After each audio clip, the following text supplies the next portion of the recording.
ลิ้วเพลงธรรมถูกสัมพันธ์จิตใจร่าเริงฟังสาระธรรมะบันเทิงรื่นเริงในชีวิตยามวันว่างเดินทางไปเยี่ยมสถานีนัดพบกันน้องพี่วันนี้วันดีวันเสาร์สวดมนต์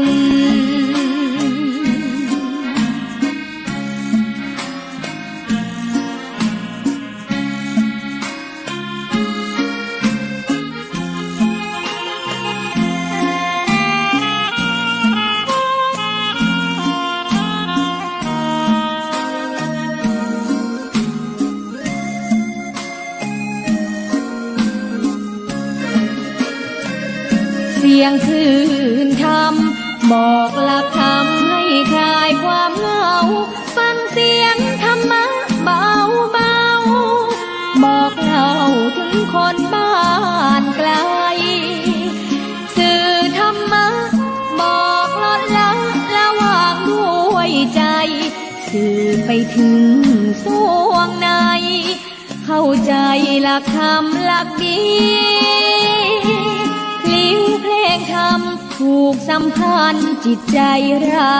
เริงฟังสาระธรรมะบันเทิงรื่นเริงในชีวิ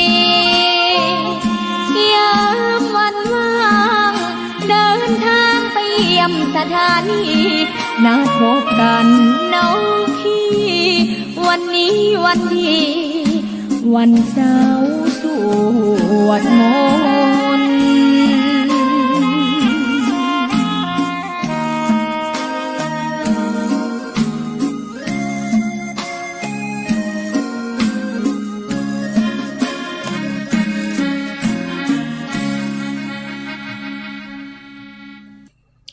ขอถวายความเคารพ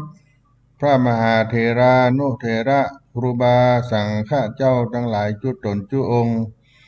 เจริญสุขเจริญธรรมบรรดาพุทธศาสนิกชนทั้งหลายที่ได้สดับรับฟังธรรมะทางสถานีวิทยุคลื่น FM 104.50 เมกะเฮิรตซ์วัดฝายหินมหาวิทยาลัยเชียงใหม่ในวันนี้เป็นวันอังคารที่10ตุลาคมพุทธศักราช2566ศาลาธรรมยามเย็นวัดสลีโสดาพระอารามหลวงโดยอัตมภาพท่านพระครูปัญญาสังฆการหรือท่านพระครูพรหมมินทร์ได้มาปะพบกับพี่น้องท่านสาธุชนทั้งหลายในวันนี้ก็มีแสงแดดตลอดวันตั้งแต่ตีห้ามาฟ้าฝนทะถังลงมาโปรยปลายตอนบ่ายก็มืดครึ้มก็มีน้ำฟ้าสายฝนโปรยปลายมาเล็กน้อยบาหันแสงแดดแสงสุริยะอาทิตย์มาตลอดวันวันนี้ก็จุ่มก็เย็นกันอยู่ตีนดอยอ้อยจ้างอุชุบรรพตวัดสลีโสดาพระอารามหลวงอนุสาวรีย์ครูบาเจ้าสลีวิจัยตนบุญแห่งล้านนาไทยท่านสาธุชนทั้งหลายอยู่ตั้งบ้านที่ตรงที่นาที่ให้ที่สวนอยู่ในรถยานพาหนะหรือว่าอยู่ในสถานที่ทำงานก็ดีบางท่านก็กำลังหาเข้าป่าอาหารมาค่ำยามเย็นได้มาสู่มากินกันในบ้านในเรือนในระดับครอบครัวพ่อแม่พ่ออุ้ยแม่อุ้ยพ่อหม่อนแม่หม่อนลูกเต้าหลานเหลนบางท่านก็ไปกินข้าวกินน้ำกันนอกบ้านสถานที่อื่นก็เป็นวัฏจักรเวียนวนกันไปบางท่านก็เตรียมตัวไว้พระสวดมนต์เย็นเมื่อค่ำยามแลงก็เป็นสิ่งที่เป็นมังกละเป็นบุญกุศลและ ที่สำคัญทุกวันก็ได้ไหว้พระนบธรรมได้อาบน้ำฟังธรรมในสถานีวิทยุแห่งนี้ก็เป็นมังกละแก่ชีวิตเป็นมงคลต่อชีวิตของเราและก็มีใจบุญใจกุศลได้สั่งสมคุณงามความดีสุโขปุญญัสสะอุจจโยการสั่งสมบุญนำสุขมาให้การสั่งสมบุญนำสุขมาให้สุโขปุญญัสสะอุจจโยคนเฮาทุกคนตั้งแต่ถือกำเนิดเกิดขึ้นมา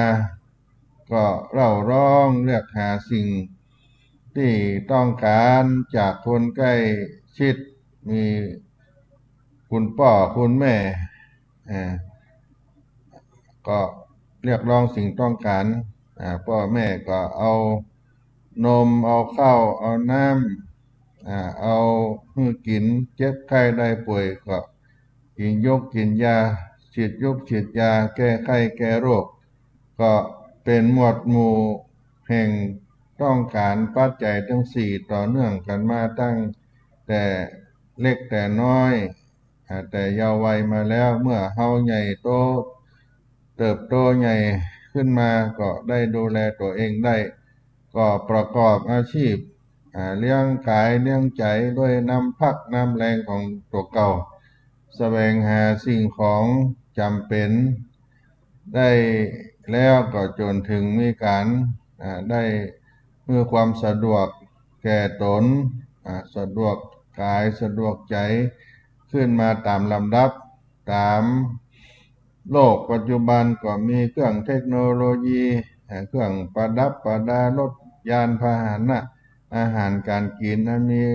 รถมีรถเลือดโอชาก็จะสังเกตได้ว่าความอยากมีอยากได้ของเรานั่นก็บ่มีที่สิ้นสุดบางสิ่งก็เป็นส่วนเกิน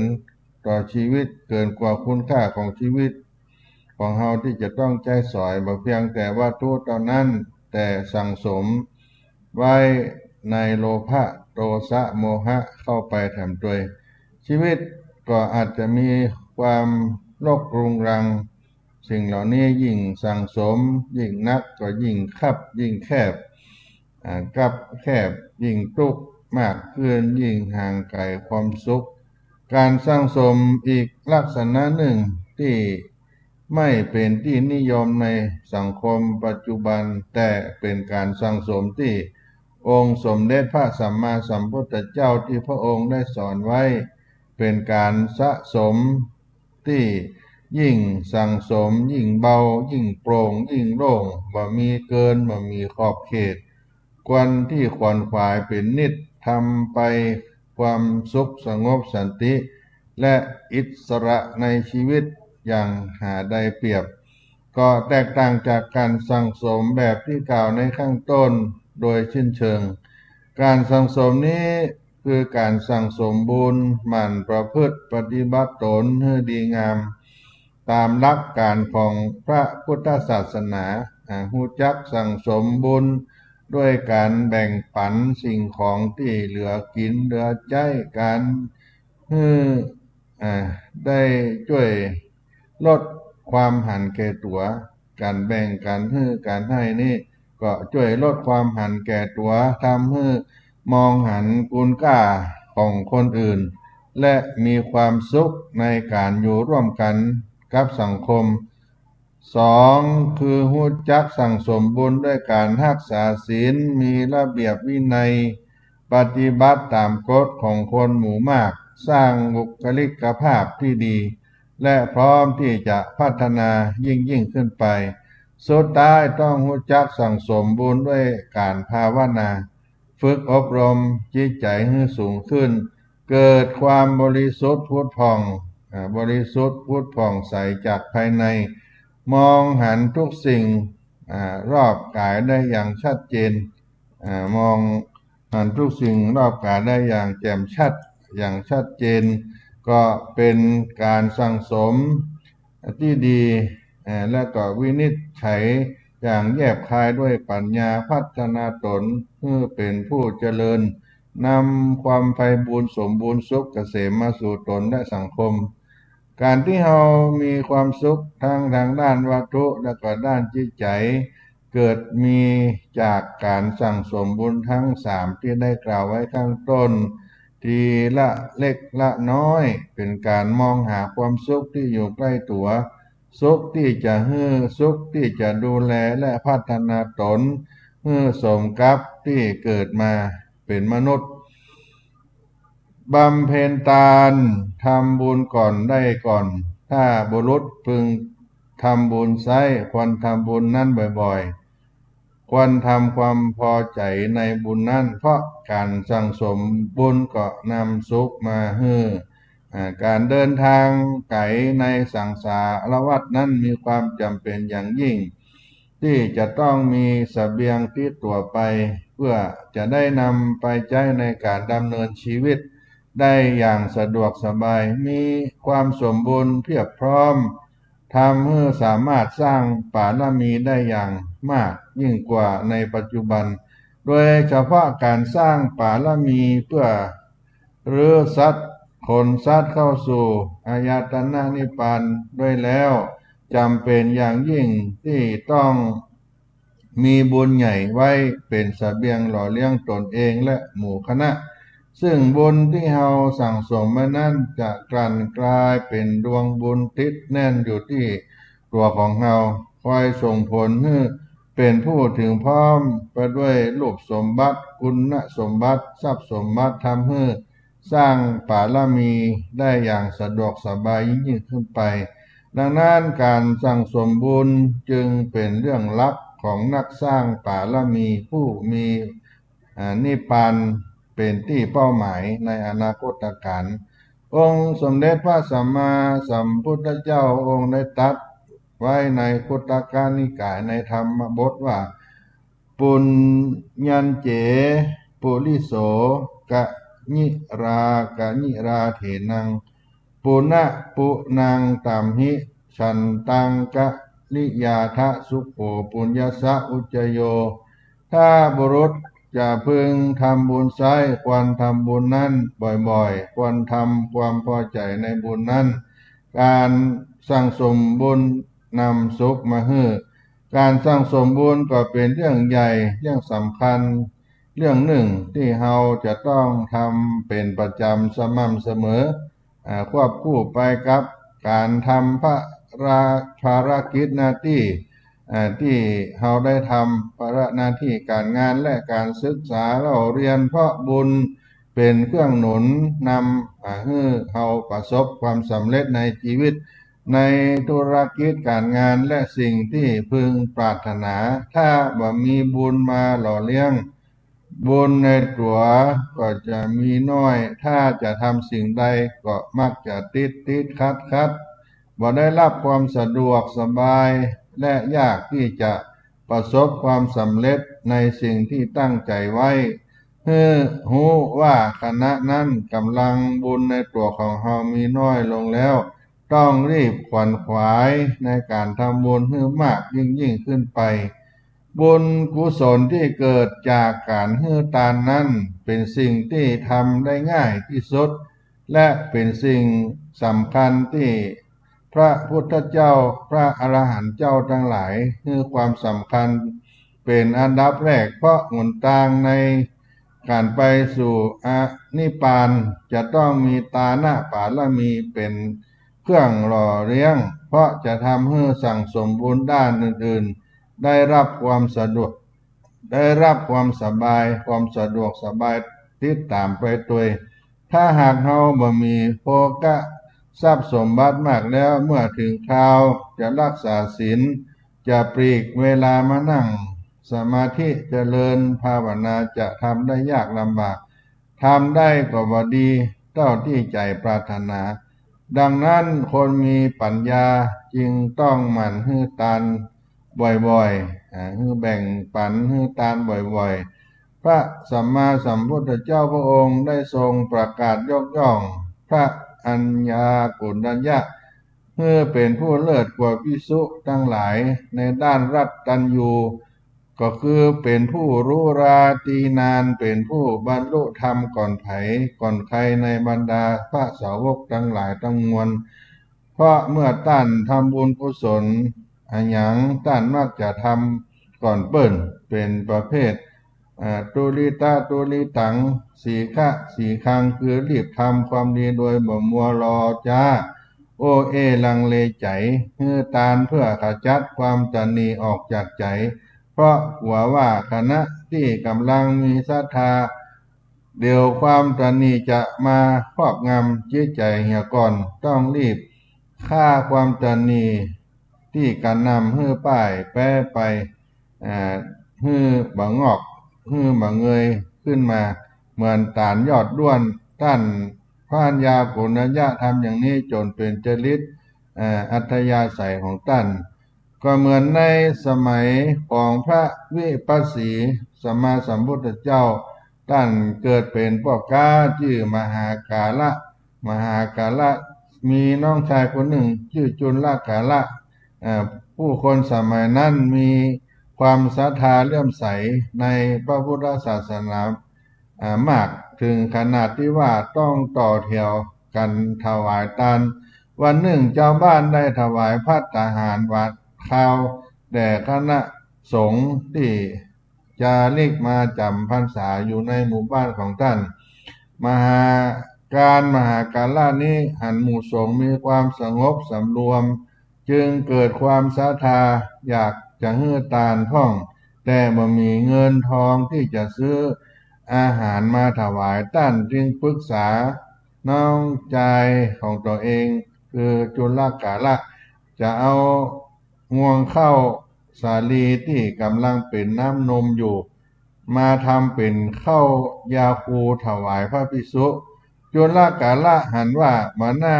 จะต้องรีบทำอย่างนั้นรอให้ลวงข้าวสุกเสียก่อนจึงก้อยถวายทานทีเดียวเลย แม้น้องชายจะคัดค้านอย่างใดแต่มหากาลก็บ่ได้สนใจท่านคิดว่าคณะที่กำลังมีศรัทธานี้ต้องรีบฮื้อทานเพราะไม่อยากให้พลาดโอกาสที่จะได้บุญใหญ่ดังนั้นท่านจึงขอแบ่งผลผลิตในส่วนของตนออกมาและให้คนงานช่วยกันผ่าต้องงวงข้าวสาลีนำมาเป็นข้าวยาคูผสมกับน้ำนมถวายแด่พระสัมมาสัมพุทธเจ้าและพระสาวกทั้งหลายด้วยความปีติปราบปลื้มยินดีใจด้วยความเบิกบานใจของตนในฤดูกาลทำนาครั้งนั้นมหากาละได้ถวายทานรวมทั้งสิ้นถึง9 ครั้งทั้งในเวลาทำข้าวเม่าช่วงเกี่ยวข้าวนวดข้าวจนกระทั่งขนข้าวขึ้นยวงขึ้นฉางตลอดฤดูทำนาครั้งนั้นท่านรู้สึกอิ่มใจเบิกบานใจจุ่มเนื้อเย็นใจในบุญเมื่อละจากโลกนี้ไปแล้วก็ได้ไปบังเกิดในสวรรค์เสวยสุขอยู่ในเทวโลกพรั่งพร้อมไปด้วยสมบัติพระสถานทิพย์ทุกอย่างเมื่อลงมาเกิดในเมืองมนุษย์ท่านเป็นผู้ไม่ประมาทได้สั่งสมบุญกุศลเลยมาและก็เวียนว่ายตายเกิดอยู่ในภพภูมิเจ้าอันมาถึงสมัยพระพุทธเจ้าของเฮาท่านมาเกิดในตระกูลของพราหมณ์มหาศาลชื่อว่าโกณัญญะได้รับการถ่ายทอดศิลปวิทยาจากบิดาจนเชี่ยวชาญในการดูลักษณะมหาบุรุษหลังจากที่เจ้าชายสิทธัตถะประสูติได้5 วันท่านได้รับคัดเลือกเพื่อเป็นหนึ่งในพราหมณ์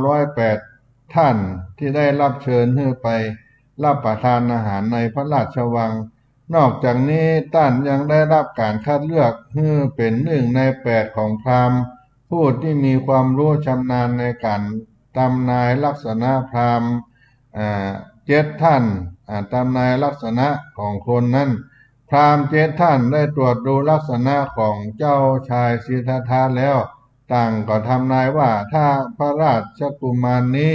อยู่เสวยราชสมบัติจะได้เป็นพระเจ้าจักรพรรดิแต่ถ้าเสด็จออกบวช จะได้เป็นพระสัมมาสัมพุทธเจ้าเป็นศาสดาเอกของโลกฝ่ายโกณฑัญญพราหมณ์หนุ่มนั้นก็ได้ตรวจดูลักษณะโดยละเอียดแล้วต้านยกนิ้วชูนิ้วขึ้นนิ้วเดียวพรางได้ทำนายว่าลักษณะอันประเสริฐเช่นนี้บ่ใช่ลักษณะของผู้ครองเรือนเจ้าชายจักเสด็จออกบวชและตรัสรู้เป็นพระสัมมาสัมพุทธเจ้าอย่างแน่นอนซึ่งก็เป็นไปตามคำทำนายของอัญญาโกณฑัญญะโดยแท้จริงเพราะปราสาททั้งสามฤดูที่พรั่งพร้อมไปด้วยนางนัดสนมกำนันก็ยังมาอาจผูกพันเหนี่ยวรั้งเจ้าชายสิทธัตถะไว้ได้เพราะบารมีที่สั่งสมมานั่นเต็มเปี่ยมแล้วพระองค์จึงตัดสินพระทัยออกผนวดเพื่อแสวงหาหนทางให้หลุดพ้นในที่สุดเมื่อเจ้าชายสิทธัตถะได้ตรัสรู้เป็นพระสัมมาสัมพุทธเจ้าแล้วพระองค์ทรงแสดงธรรมเทศนาโปรดปัญจวัคคีย์ทั้งห้าเป็นชุดแรกคณะแรกและด้วยบุญกุศลที่สั่งสมมาข้ามภพข้ามชาติที่เมื่อจะทำบุญทำกุศลท่านจะทำก่อนเสมอและทำให้ท่านได้บรรลุธรรมเป็นพระโสดาบันเป็นพระอริยสาวกในพระพุทธศาสนาเป็นปฐมรูปแรกเมื่อพระพุทธเจ้าเทศนาให้ฟังครั้งที่สองท่านก็ได้บรรลุธรรมเป็นพระอรหันต์บรรลุวัตถุประสงค์ของชีวิตเราก็จะหันได้ว่าความปรารถนาต่างๆจะสำเร็จที่ผลขึ้นมาได้นั้นล้วนเกิดจากการประกอบเหตุไว้ดีการประกอบเหตุไว้ดีแล้วทั้งสิ้นไผปรารถนาผลอย่างใดก็ประกอบด้วยอย่างนั้นเมื่อเรามีจิตศรัทธาปรารถนาที่จะสั่งสมบุญและลงมือกระทำโดยทันทีโดยบ่รอช้าเวลาบุญส่งผลย่อมได้รับอานิสงส์ก่อนไผเช่นเดียวกับพระอัญญาโกณฑัญญะที่ได้กล่าวเมื่อท่านสาธุชนทั้งหลายได้สดับรับฟังสุโขปุญญาสาอุจโยการสั่งสมบุญนำสุขมาให้ผลของการที่ทำความดีเฮาเรียกกันว่าบุญซึ่งเป็นสิ่งที่เกิดขึ้นเฉพาะตัวแก่ผู้กระทำบุญบุญคือสิ่งที่เกิดขึ้นในจิตใจเกิดขึ้นแล้วทำให้ใจสะอาดใจสะอาดปราศจากความเศร้าหมองขุ่นมัวก้าวขึ้นไปสู่ภูมิที่ดีเกิดขึ้นจากการที่ใจได้กัลยาณมิตรที่ดีคือพระธรรมทำให้เลือกเฉพาะสิ่งที่ดีที่ถูกที่ควรที่เป็นประโยชน์แล้วพูดดีทำดีตามที่คิดนั้นบุญเมื่อเกิดขึ้นแล้วย่อมส่งผลปรุงแต่งใจของเราให้มีคุณภาพดีขึ้นก็คือตั้งมั่นบ่หวั่นไหวบริสุทธิ์พุทธพองโปร่งโล่งบ่อึดอัดอิ่มเอิบในอิ่มเอิบบ่กระซับกระส่ายชุ่มชื่นเบาสบายผ่อนคลายบ่ตึงเครียดและบุญที่เกิดขึ้นนี้ยังสามารถสะสมเก็บไว้ในใจได้แถมตัวคุณสมบัติของบุญคุณสมบัติของบุญก็คือ1บุญชำระกายวาจาใจของเฮาให้สะอาดได้2บุญนำความสุขความเจริญก้าวหน้ามาให้แก่เฮาได้3บุญติดตามเฮาไปทุกฝีก้าวแม้ไปเกิดข้ามภพข้ามชาติ4บุญเป็นของเฉพาะคนไผทำไผได้โจรมาลักมาชิงขโมยไปบ่ได้บุญเป็นที่มาของโภคสมบัติทั้งหลายบุญคือมนุษย์สมบัติทิพย์สมบัตินิพพานสมบัติให้แก่เฮาได้ก็มี6ประการของคุณสมบัติของบุญและต่างมาแห่งบุญนั้นโดยย่อมา3ต่างเรียกว่าบุญกิริยาวัตถุ3แปลว่าที่ตั้งแห่งการทำบุญหรือหลักการทำความดีก็หมายถึงวิธีการสร้างกุศลที่ถูกต้องมีอยู่3ประการ1ทำบุญด้วยการให้ทำบุญด้วยการให้ทำบุญด้วยการให้เป็นทานะไมคือการแบ่งปันสิ่งของแก่คนอื่นด้วยความเต็มใจเป็นการเสียสละบุญที่เกิดจากการให้ทานทำทาน จะไปกำจัดกิเลสตระกูลโลภะคือความโลภหากว่ายังบ่หมดกิเลสเมื่อเกิดมาเป็นมนุษย์ก็จะทำให้มีโภคะยทรัพย์สามารถสร้างความดีได้ง่ายบ่อดอยากแร้นแค้นสองต่างมาแห่งบุญทำบุญด้วยการรักษาศีลเป็นศีลละไมเป็นการสำรวมกายวาจาด้วยความอ่อนน้อมถ่อมตนมีวาจาสุภาพบุญที่เกิดจากการรักษาศีลก็จะทำไปกำจัดกิเลสตระกูลโทสะความโกรธหากงั่งบ่หมดกิเลสเมื่อเกิดมาเป็นมนุษย์ก็จะทำให้มีสุขภาพแข็งแรงมีอายุขัยยืนยาวสามารถสร้างความดีได้ยาวนานต่างมาแห่งบุญอันที่สามทำบุญด้วยการเจริญภาวนาเรียกว่าภาวนาไมยคือการฝึกอบรมจิตให้สงบและเกิดปัญญาบ่ถูกโมหะครอบงำคิดแต่เรื่องที่ดีเป็นกุศลเป็นการสำรวมจิตใจเพื่อกำจัดกิเลสบุญที่เกิดจากการภาวนาจะไปกำจัดกิเลสตระกูลโมหะคือความหลงหากยังบ่หมดกิเลสเมื่อมาเกิดเป็นมนุษย์จะทำให้มีสติปัญญาเฉลียวฉลาดสามารถสอนตนเองได้รู้แจ้งหันจริงในโลกทางโลกและทางธรรมและรักในการปฏิบัติบำเพ็ญบุญในชีวิตประจำวันของเฮานั้นท่านสาธุชนทั้งหลายเฮาต้องเร่งสร้างบุญใหม่ตั้งแต่บัดนี้จะได้เป็นบุญให้เฮาบุญเก่าก็จะติดตัวไปในวันหน้าตัวก็โดยยึดหลักที่ว่าสร้างบุญใหม่ก็จะมีบุญเก่าที่ตัวเฮาไปเมื่อตอนเจ้าได้ยังบ่ได้ให้ทานเจ้านั้นก็จะฟังไปกินข้าวกินน้ำเด้อต้องได้ทำทานเสียก่อนสองวันใดเมื่อบ่ได้ตั้งใจได้รักษาศีลวันนั้นก็อย่าฟังออกจากบ้านไปไหนเด้อ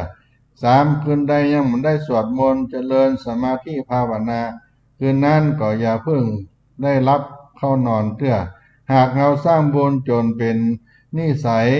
ได้ทำทุกวันก็จะกลายเป็นบารมีบุญที่เข้มข้นคุณภาพพิเศษ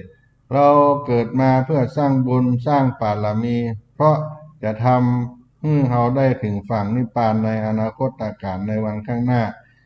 สุขโขปุญญาสะอุจจโยการสั่งสมบุญก็นำสุขมาให้ได้นำเอามาปั่นมาฝากพี่น้องท่านทุกชนคนฟังทั้งหลายในช่วงต้นรายการนี้ก่อนก็จะได้รับคีตธรรมจากสารธรรมวัดสลีโสดาพระอารามหลวงก่อนน้อ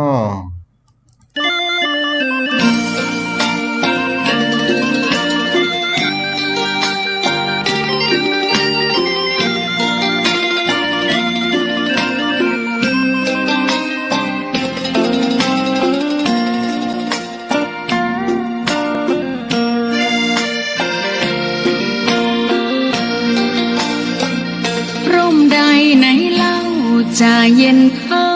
ร่มโพทองทั่วลาศรัทธายกย่องร่มของพุทธศาสนายิ่งกว่าร่มใดกันแดดไฟฝนลมนาแผ่กิ่งก้านสาขาปกคลุมประชาทุกชีวิตเย็นใดไหนเล่าจะเทียมเท่าเย็นใจพระธรรมที่ทรงตรัสไว้เป็นความจริงใสตรัสไว้ด้วยดีผู้ทำเห็นเองไม่จำกัดการเวลานาทีผิดถูกแก้กันตรงนี้จะไม่มีเรื่องราวก่อกวนพุทธศาสนาเชื่อมมากับเมืองสยามวัดบ้านโรงเรียนเขตคามปฏิบัติตามแม่ยามเรรวนคิดทำสิ่งใดเป็นไปเพื่อประโยชน์ทั้งมวลทำดีละสิ่งยั่วยวนขนึงครวญทางสายกลาง ในเล่าจะเทียมเท่าชนะตนยิ่งใหญ่ในทุกแห่งหนยิ่งกว่าชนะคนในสงครามไม่มีกลับแพ้ไม่มีเรื่องแย่มาลุกลามประพฤติปฏิบัติตามองค์สัมมาสัมพุทธเจ้า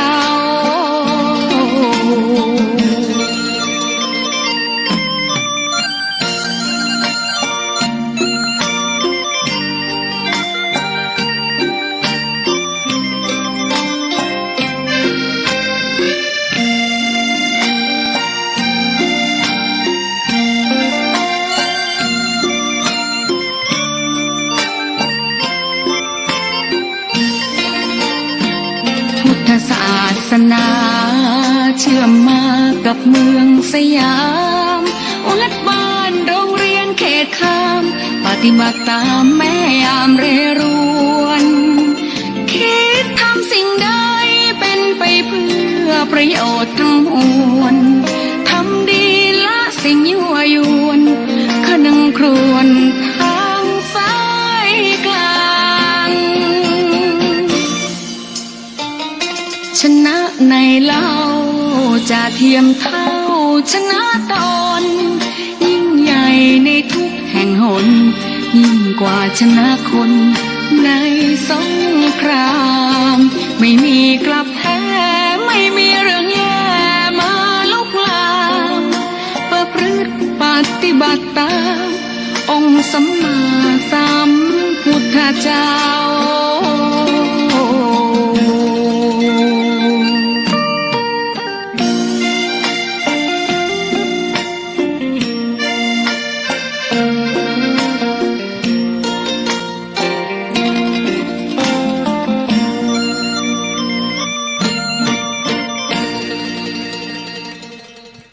ศรัทธาสาธุชนท่านผู้ฟังทั้งหลายสารธรรมเสียงธรรมวัดสลีโสดาพระอารามหลวงยามค่ำยามเย็นโดยอัตมาภาพท่านพระครูปัญญาสังฆการได้อู้เรื่องบุญนำสุขมาให้และก็เป็นสิ่งที่เราได้ทำด้วยกิริยาวัตถุทั้งสามการให้ทานการให้การแบ่งการปันการรักษาศีลสำรวมวาจามีความอ่อนน้อมถ่อมตนและก็ได้เจริญจิตใจให้สงบให้เกิดปัญญา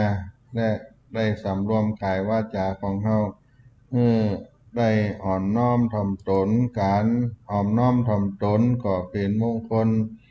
ต่อชีวิตของเฮาเพิ่นได้กล่าวไว้ว่ามหาสมุทรซึ่ง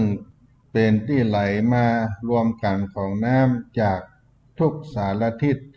จะต้องมีระดับพื้นที่ต่ำกว่าพื้นที่ตรงต้นน้ำตั้งหลายฉันใดผู้ที่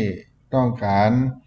จะรับการถ่ายทอดความดีจากบุคคลทั้งหลายก็จะต้องมีความอ่อนน้อมถ่อมตนก่อนฉันนั้นความถ่อมตนมาจากภาษาบาลีว่านิวาโตวาโตแปลว่าลมพองลมนี่แปลว่าบะหมี่คือออกนิวาโตก็แปลว่าบ่พองลมเอาลมออกแล้วคือเอามานะทิฏฐิออกมีความสงบเสงี่ยมเจียมตนบ่เบ่งบ่ทะนงตนบ่มีความมานะถือตัวบ่อวดดื้อถือดีบ่ยะโสโอหังบ่ดูถูกเหยียดหยามไผบ่กระด้างกระเดืองบ่เย่อหยิ่งจองหองความแตกต่างระหว่างความเคารพและความถ่อมตน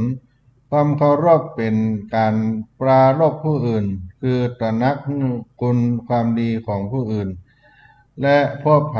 ก็คอยจ้องหาข้อดีของเปิ้นว่าจับผิดสามารถประเมินคุณค่าของผู้อื่นได้ตามความเป็นจริงแล้วแสดงอาการเคารพนับถือด้วยกายวาจาใจความถ่อมตนเป็นการปรารภตนเองคอยตามพิจารณาข้อบกพร่องของตนเองจับผิดตัวเอง สามารถประเมินค่าของตัวเองตัวเก่าได้ถูกต้องตามความเป็นจริงบ่อวดดื้อถือดีสามารถ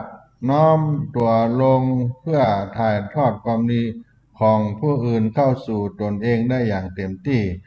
คนที่มีความเคารพอาจขาดความถ่อมตนก็ได้เช่นว่าบางคนเมื่อพบคนดีก็ตระหนักในความดีความสามารถของเปิ้นคือมีความเคารพแต่คณะเดียวกันถ้าจะฮื้ออ่อนเข้าไปหาเขาทำบ่ได้ชอบเอาตัวเข้าไปเทียบด้วยแล้วใจของตัวก็ปองรับทันทีว่าเองถึงเองจะแน่แต่ข้าก็หนึ่งเหมือนกันใจของเขาก็จะป้องเหมือนอึ่งอ่างปองลมคอยแต่คิดว่าข้าวิเศษกว่าทุกที่ข้าก็วิเศษกว่าทุกทีนนระใดกระด้างโดยชาติกระด้างโดยทรัพย์กระด้างโดยโกรธแม้ย่อมดูหมิ่นแม้ญาติของตนกรรมสี่อย่างของนระนั้นเป็นทางแห่งความเสื่อมสิ่งที่คนทั่วไปลงถือเอาทำให้ถือตัวสิ่งที่คนทั่วไปหลงถือเอาทำให้ถือตัวหนึ่งชาติตระกูลคิดว่าตระกูลเฮานั้นเป็นตระกูลใหญ่ย่าสายผู้ดีเก่าพ่อแม่ปู่ย่าตายายพ่ออุ้ยแม่หม่อนกี่รุ่นก็มีชื่อเสียงโด่งดังมาตลอดคนอื่นจะมาเทียมฉันได้อย่างใดเมื่อลงถือตนว่ามีชาติมีตระกูลสูงกว่าผู้อื่นความถือตัวก็เกิดขึ้นสองทรัพย์สมบัติคิดว่าทรัพย์สินเงินทองของเฮามีมากมายจะซื้อจะหาอันยังก็ได้อย่างดังใจมหันจะไปต้องไปง้อไผไปเก่งใจไผเมื่อลงถือตัวว่าตนมีทรัพย์สมบัติมากกว่าผู้อื่นความถือตัวก็จะเกิดขึ้นสามรูปร่างหน้าตาคิดว่าเฮานี่เป็นคนงามบ่น้อยหน้าไผบ่ขี้เลี้ยวขี้เล่ผิวพรรณวรรณะก็มีความงดงามลองมาเทียบกับดูไผที่จะมาแข่งมาเทียบก็ลองมาดูมาแน่หรอกว่าไผจะมาสวยกว่ากันเมื่อหลงคือตัวว่าเฮานั้นดีกว่าคนอื่นงามกว่าคนอื่นในรูปลักษณ์หน้าตาถือว่าตนมีรูปหน้าตาดีมีผิวพรรณวรรณะดีคนอื่นความถือตัวก็เกิดขึ้นอันที่สี่ความรู้ความสามารถคิดว่าเฮานี้มีความรู้สูงปริญญาเอกปริญญาโทปริญญาตรีปริญญาที่ไหนที่ว่ายากกวาดมาหมดแล้วฝีมือก่อนแน่กว่าไผก็สู้เฮาบ่ได้เมื่อลงถือตัวว่ามีความรู้ความสามารถสูงกว่าผู้อื่นความถือตัวนี้ก็เกิดขึ้นอันที่ห้ายศตำแหน่งคิดว่าเฮามันมียศมีศักดิ์มีตำแหน่งมีสีสูงมีตำแหน่งสูงใครจะมาเทียบมาเท่าเฮาเมื่อลงถือตัวยศตำแหน่งเหล่านี้สูงกว่าผู้อื่นความถือตัวก็เกิดขึ้นหกปริวารคิดว่าพวกลูกน้องเฮามีนักใครจะกล้ามากำเริบเสบสารกับตัวของเฮานี้เมื่อลงถือตัวว่าเฮามีบริวารมากกว่าคนอื่นความถือตัวก็เกิดขึ้นคนทั่วไปมักจะหลงยึดเอาสิ่งต่างๆทั้ง6ประการนี้เป็นข้อถือดีของตัวบ่เคยคิดว่าสิ่งตั้งหลายเหล่านี้ที่ว่ากล่าวทั้ง6อย่างนั้นมันจะเป็นของเฮาไปตลอดไปหรือไม่ยีรังยั่งยืนหรือไม่ความสวยความหล่อความงามพออายุแก่ขึ้นไปใครจะมาไข้พอไข้กอยไข้มองเฮาเศรษฐีมหาเศรษฐีทำการถ้าผิดพลาดเข้าก็อาจจะเป็นคนโตคนยากจกไปได้ก็มีตัวอย่างมามากแล้วถึงจะเป็นเศรษฐีไปจนตายก็ใช่ว่าเงินทองทั้งหลายจะนำไปสู่ปรโลกไปหน้าได้ถ้าเฮา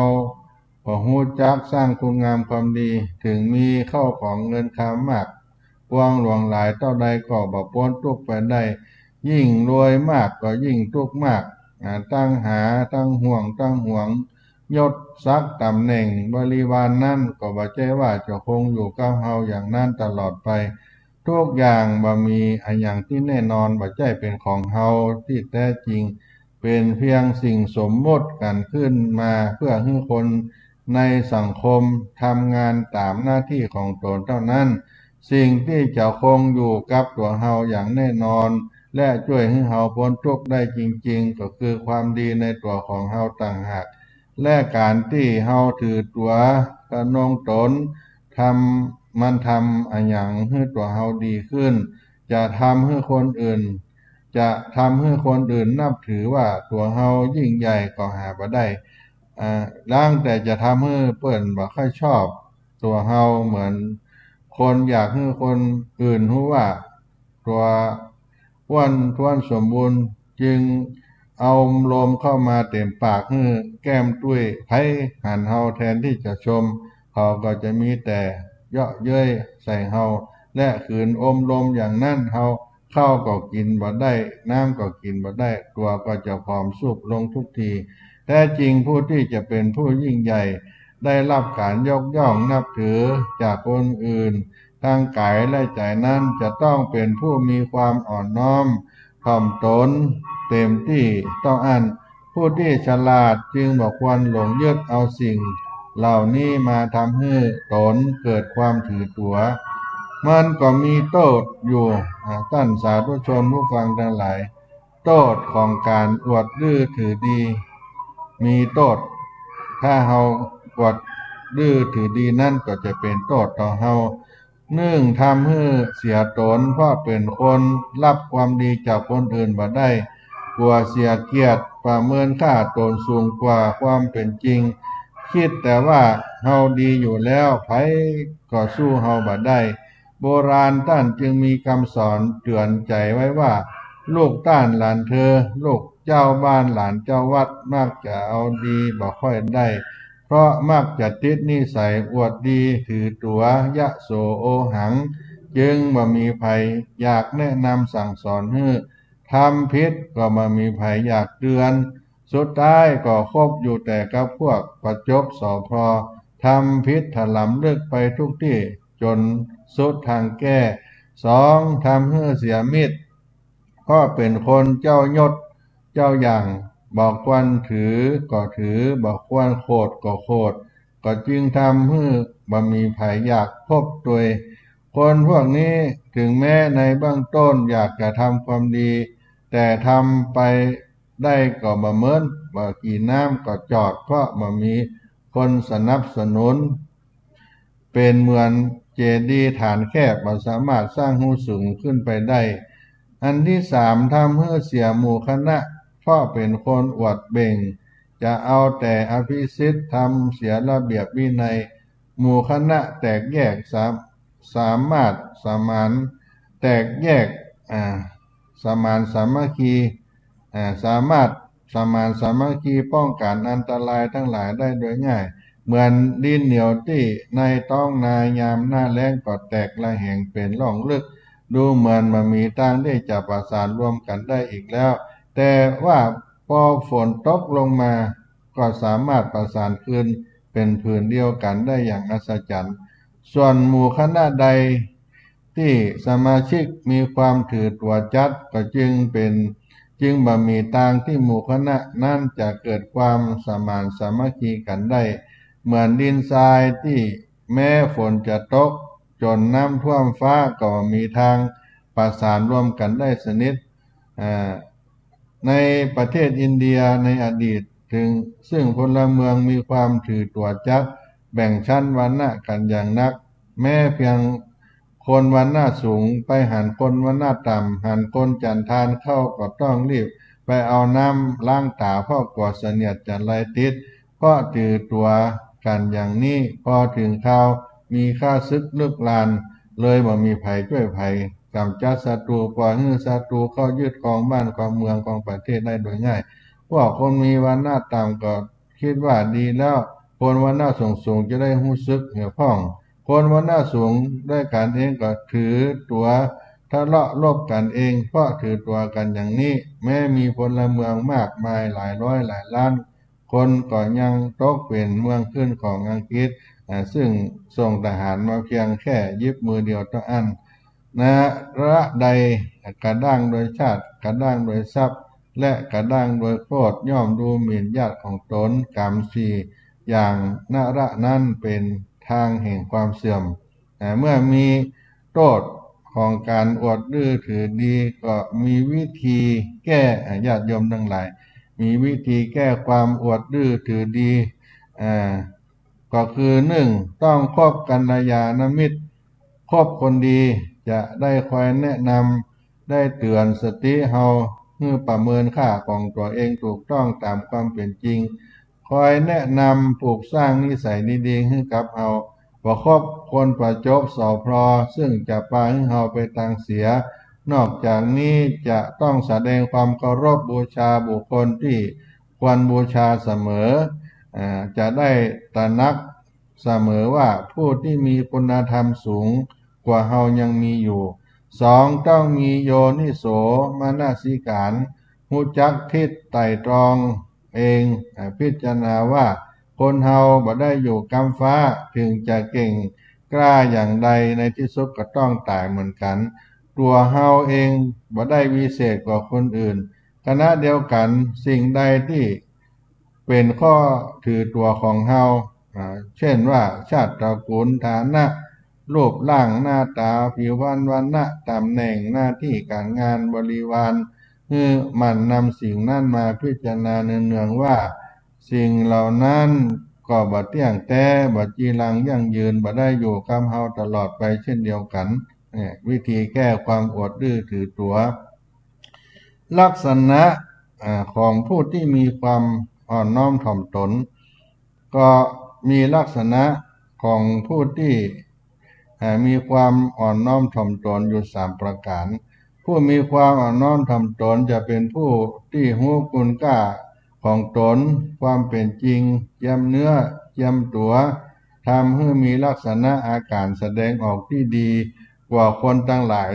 3ประการดังนี้มีกิริยาอ่อนน้อมคือบ่ลดตัวลงจาก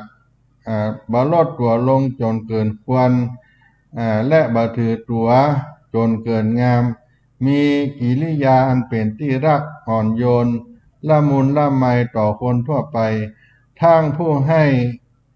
ผู้ใหญ่ผู้น้อยและผู้เสมอกันรู้ที่ต่ำที่สูงบัติตนเสมอท่านมีคุณสมบัติผู้ดีสำรับแสดงแก่คนทั้งหลายโดยเสมอหน้ากันว่าเลือกว่าเขาจะมีฐานะสูงกว่าหรือต่ำกว่าตนสงบเสงี่ยมแต่ก็มีความองอาจพึงผายในตัวมีวาจาอ่อนหวานคือมีคำพูดที่ไพเราะน่าฟังนอกจากใจที่ใสสะอาดนุ่มนวลบ่แข็งกระด้างบ่พูดโม้โอ้อวดยกตัวและบ่พูดกล่าวโทษลบหลู่ทับถมผู้อื่นเมื่อตนทำพลาดพลั้งสิ่งใดต่อไผย่อมออกวาจาขอโทษเสมอเมื่อผู้ใดแสดงคุณต่อตนเองอย่างใดก็ออกวาจาขอบคุณเปิ้นเสมอบ่พูดเยาะเย้ยถากถางผู้ทำผิดพลาดบ่ใช้วาจาข่มขู่ผู้อื่นไผหันท่านก็ไปหันไผท่านทำดีเฮาก็ชื่นชม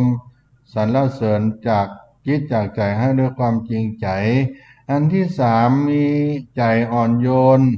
ก็คือมีใจนอบน้อมละมุนละม่อม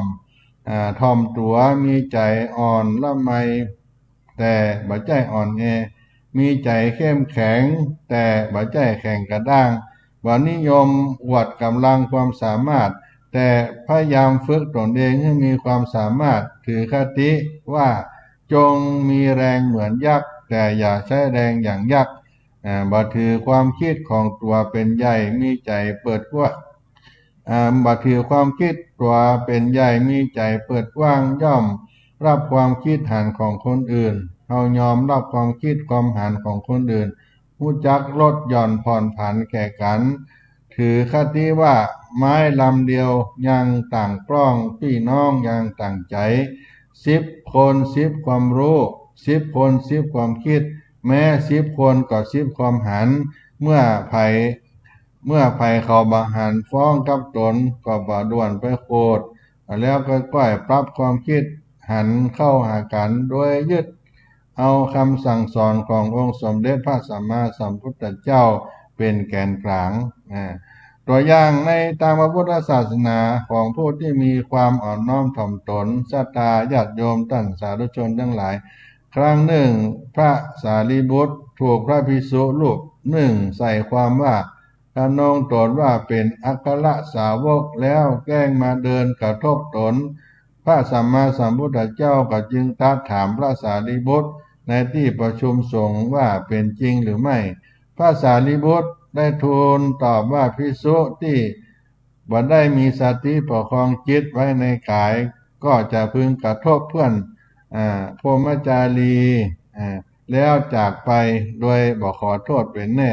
แต่ตัวท่านเองนั้นทำใจเสมือนแผ่นดินน้ำไฟลมและผ้าขี้ริ้วที่จะต้องพบกับความสะอาดบ้างบ่สะดวกบ้าง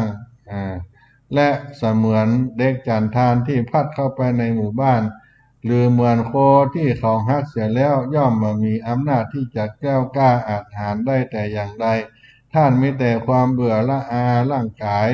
อันเปื้อนเน่าด้วยรังเกียจนี้ที่ยังต้องดูแลประคับประคองอยู่ประดุจต้องประคองถาดมันขันที่มีของทะลุถึง9 ช่องและมีน้ำมันรั่วไหลออกอยู่เสมอย่อมมามีใจที่จะไปกระด้างถือตัวกับไขได้ก็ลองพิจารณาดูว่าขนาดพระสารีบุตรซึ่งก็บวชร่ำเรียนจนจบวิชา18ประการมาแล้วเปรียบสมัยนี้ก็เท่ากับปริญญา18สาขาบวชแล้วก็ได้เป็นพระอรหันต์เป็นอัครสาวกของพระสัมมาสัมพุทธเจ้ายังมีความอ่อนน้อมถ่อมตนเพียงนี้การเจียมตัวตลอดเวลาเปรียบตัวเองเหมือนผ้าขี้ริ้วเก่าๆเหมือนโคที่เขาขาดแล้วก็เหมือนเด็กจันทานซึ่งเป็นคนชั้นต่ำสุดในอินเดียสมัยนั้นมามีความถือตัวทะนงแม้แต่น้อยแล้วพวกเราซึ่งยังเป็นปุถุชนธรรมดาอยู่นี้ก็มีดีอันยังมากนักหนาจึงจะมาถือตัวกันเมื่อพระสารีบุตรกล่าวอยู่เช่นนี้พระภิกษุรูปนั้นก็เกิดความเร่าร้อนในสรีระเหมือนมีไฟมาเผาตัวอดรนทนอยู่บ่ได้ต้องลุกขึ้นขอโทษพระสารีบุตรและยอมรับสภาพต่อหมู่สงฆ์ว่ากล่าวตูในพระสารีบุตรพระพุทธเจ้าก็ได้ตรัสสรรเสริญพระสารีบุตรว่ามีใจมั่นคงเหมือนแผ่นดินเหมือนเสาเขื่อนเป็นผู้คงที่มีศีลาจารวัตดีเป็นผู้ใสสะอาดเหมือนน้ำบ่มีฝุ่นและโคลนตมสังสารวัฏย่อมมามีแก่บุคคลเช่นนี้ท่านสาธุชนทั้งหลายเมื่อเฮามีความอ่อนน้อมถ่อมตนก็มีอานิสงส์เมื่อเฮาอยู่เย็นเป็นสุขบ่มีศัตรูทำเมื่อเฮาเป็นคนน่าเคารพนับถือน่ากราบไหว้เป็นที่ฮักกับคนอื่นทำให้เกิดความสามัคคีในหมู่คณะทำให้ได้กัลยาณมิตรทำให้สามารถถ่ายทอดคุณงามความดีจากผู้อื่นได้ทำให้เฮาเป็นที่พึ่งทั้งภพหน้าภพนี้และทำให้เฮาบ่ประมาทตั้งมั่นอยู่ในธรรมทำให้เฮาบรรลุธรรมมรรคผลนิพพานได้โดยง่ายบุคคลผู้เป็นบัณฑิตถึงพร้อมด้วยศีลละเอียดปฏิภาณไหวพริบประพฤติถ่อมตนและบะกระด้างเช่นนี้ก็ย่อมได้ยศในศักดิ์ก็เป็นสิ่งที่นำมาฝากพี่น้องท่านสาธุชนทั้งหลายในสาระธรรมยามเย็นวัดสลีโสดาพระอารามหลวงการทำบุญสั่งสมบุญนำสุขมาให้มีความอ่อนน้อมถ่อมตนก็เป็นสิ่งที่ดีเป็นมงคลต่อชีวิตวันนี้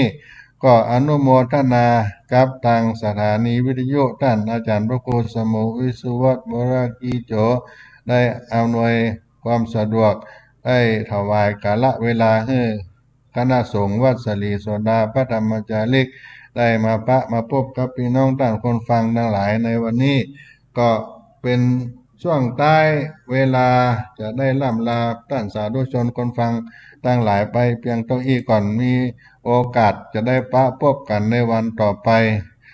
ขอความผาสุกความเจริญจงมีแก่ท่านสาธุชนคนฟังทั้งหลายทุกผู้ทุกคน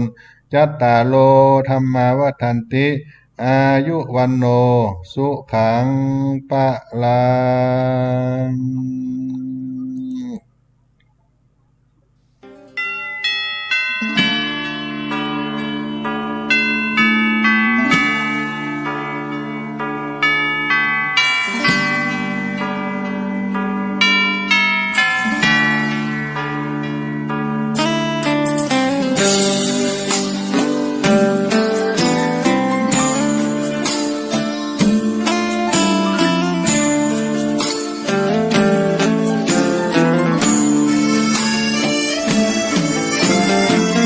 เชิญชวนทุกท่านเข้าวัดเข้าวาฟังธรรมะจากหลวงตา เสริมชีวาให้สุขสดใสยึดมั่น